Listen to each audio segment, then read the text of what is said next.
Salam əziz uşaqlar. Bugünkü mövzumuz savadlı qadın, savadlı millət mətninin ev tapşırığı ilə bağlıdır. Mətnə əsasən cümlələri tamamlayın. Mətnimizdə Hacı Zeynalabdin haqqında olan hissədən tapşırıqlarla bağlıdır. Hacı Zeynalabdin Tağıyev qızlar məktəbi açmaq üçün icazə almalı idi.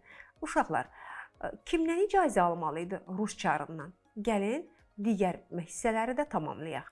Məktəbdə ilk dəfə neçə şagirdlər başlanılmışdı? 58 nəfər şagird qəbul olunmuş və onlarla təhsilə başlanılmışdı.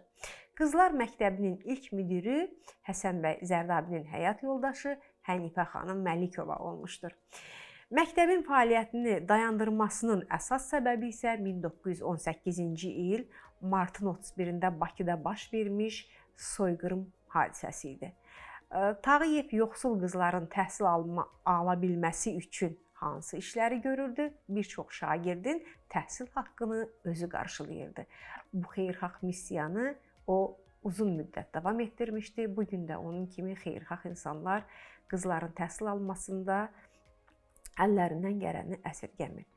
Bu növbəti tapşırığımızda isə uşaqlar B tapşırığında mətnə əsasən doğru fikirləri müəyyən edin. Gəlin diqqət edək. Deməli, Hacı Zeynalabdin Tağıyev ancaq oğlanların təhsil almasını vacib hesab edirdi. Bizim mətnimizdə bu yanlış fikir idi. O, qızların təhsil almasını vacib hesab edirdi.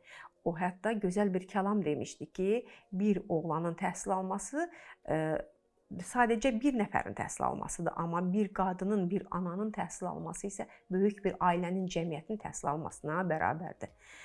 Daha sonra qızlar məktəbi açıldıqda ilk dəfə 58 şagird qəbul edilmişdi. Bəli, bu doğruydu.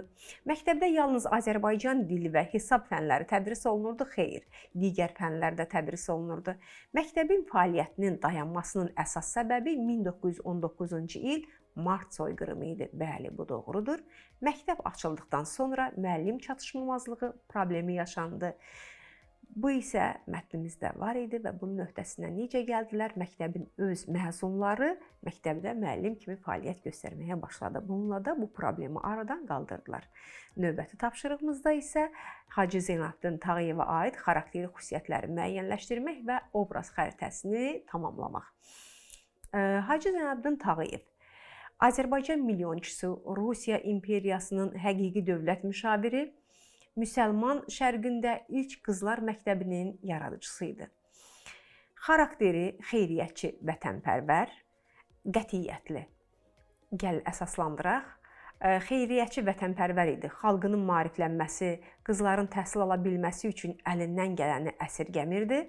Qətiyyətli idi. O qarşısına qoyduğu məqsədlərə çatmaq üçün əzmlə çalışırdı və çətinliklərə boyun əymirdi. Bəs Hacı Zeynalabdin Tağıyev haqqında daha nələri bilirsiniz? Eyni zamanda bu obraza münasibətinizi siz özünüz yazmağı unutmayın. Sağ olun, növbəti dərslərdə görüşənə qədər.